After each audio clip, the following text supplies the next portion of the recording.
Hey everybody, Jason Burmis here. And, as the days roll on, more and more developments in this Epstein case keep coming out, right? And today I'm going through some of these developments, and one of the ones that I had missed is how did this guy obtain Great St. James Island after being notorious with the Lolita Express having Little St. James? Well, number one, how is he not prosecuted? How does he not come under the radar? But he did come under the radar in local government, and we now know that he used somebody else's name to purchase the property. It's very bizarre. I don't know how that works. And here's where it gets even weirder. His first name is Sultan, but it's not his title. So we know he has the Saudi Arabian passport, and now later in life, he's acquiring property with Sultan Ahmed bin Sullivan, his name, even though he asserts that he wasn't going to allow it. So this is actually a good summation of some work that the Miami Herald did, okay?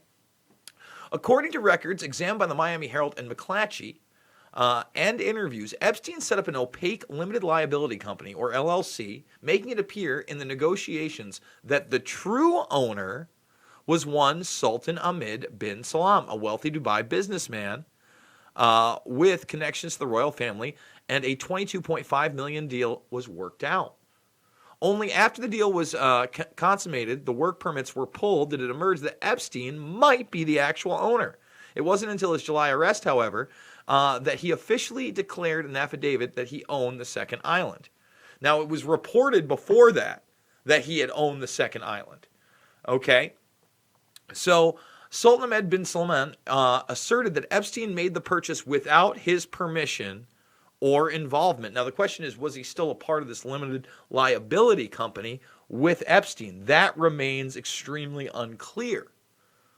And that's not the only island in the news. The New York Times reports that the Lebanon married billionaire prime minister gave more than $15 million to a South African bikini model. Now, here goes into, basically wealthy Saudis, but I'll say this, at least these women who were trafficked were of age. Okay, that doesn't give it any kind of an excuse. But very bizarre that he was able to do that. Now, there's a lot more to go over, including the Dershowitz battle. So what is this about? Alan Dershowitz is in a separate defamation case with Virginia Giuffre Roberts. And by the way, she's currently calling for John Doe to be outed. Remember the John Doe that's name was protected from those 2,000 plus pages? And now we're going to get 10,000 plus pages, apparently. We don't know when. But this person who's had their identity protected may actually come out. We'll get to that in a minute. Dershowitz has always claimed Roberts was a liar, and especially in his case. Now, you can read through this. It's a pretty good article. I'm going to give you the basics here. Dershowitz secretly recorded a conversation with David Boies, who is the attorney or one of the attorneys for Giuffre Roberts. In it, he claims that in the background, you can hear David Boies basically saying he's not sure if he believes Roberts' claim. In other words, his client might be lying. Now, Dershowitz has always asserted this, and we've tried to remain fair to the guy.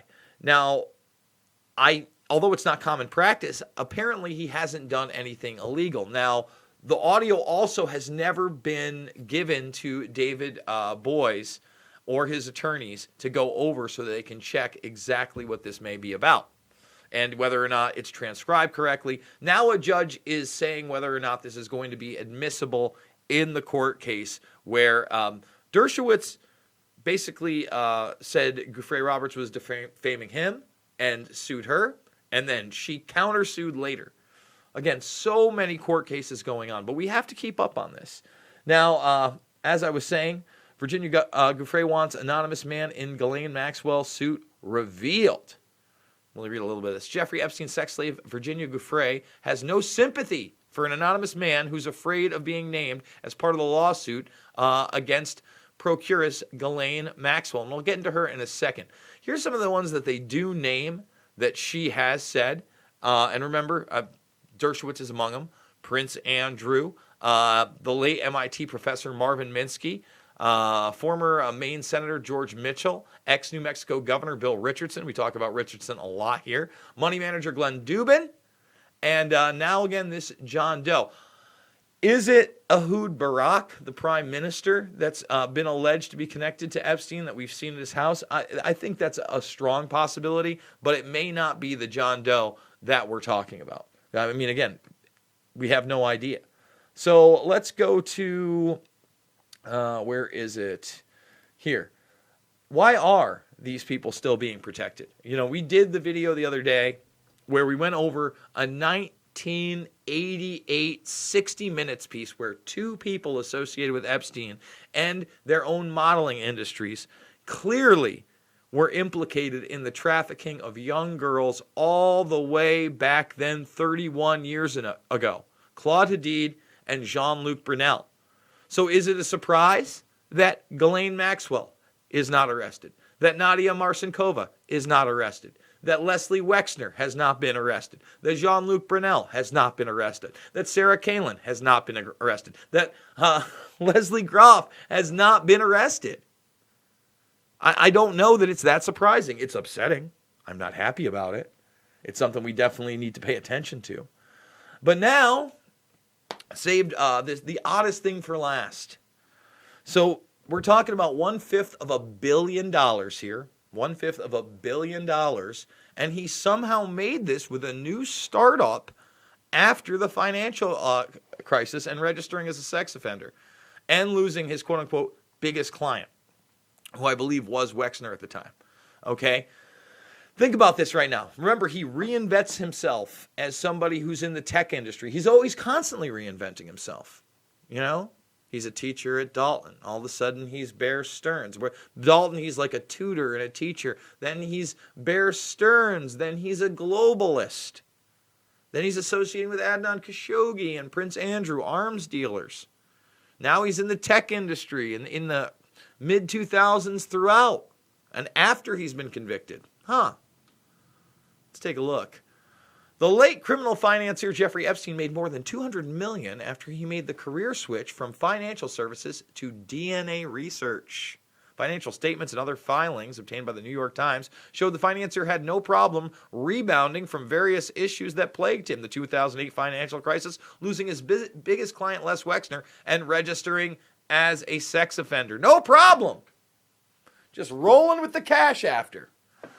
Before the financial crisis, Epstein worked in financial services with the company Financial Trust. And don't forget, Tower International is another one they're not talking about. And Tower International is back in the news. Look into Steve Hoffenberg, who did all this time, said that Epstein, there's a whole separate lawsuit there, said Epstein was really the one to blame, okay? In 2012, four years after the financial crisis, an Epstein guilty plea to one count of soliciting a minor for prostitution and one count of soliciting prostitution. Ridiculous. You cannot solicit a minor for prostitution. He molested young girls.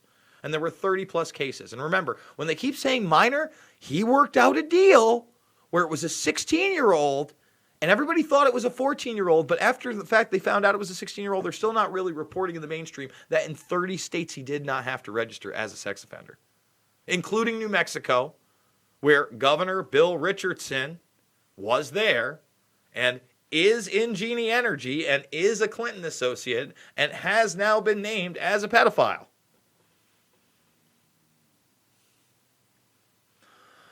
Oh, boy, oh boy. So this DNA startup, it made over the next 5 years, $200 million in revenues. Okay? But it doesn't list any specific details of the investors. It's so odd how that happens. How this guy continues to make money associated with bigwigs on all levels, never seems to go under, has connections to the arms trade. Oh, he doesn't have connections. Well, what's he doing for Khashoggi? What's he really doing with Prince Andrew? Is it just the young girls? I mean, that could be part of it. This is an international trafficking operation. But don't forget who's cutting those checks with Saudi Arabia. That's the real deal, guys. All right, I just needed to give this update. If you are new to the channel, now is the time to thumbs this video up, share it with others, and subscribe. We're doing it 3 to 7 times a day on many an issue. from FBI manufactured terror to whistleblower Edward Snowden, did a video on Bernie Sanders and his heart attack, and somehow people construed that as I'm pro Bernie. I'm not. All I said was that it's a shame that he probably won't be in the debates anymore to bring an anti-war voice. But people are so emotional. You guys want to play team baseball all the time. It's not about right or left. This channel's never going to be about right or left. That doesn't mean we won't talk to Democrats or we won't talk to Republicans or conservatives or liberals or any of that. More voices.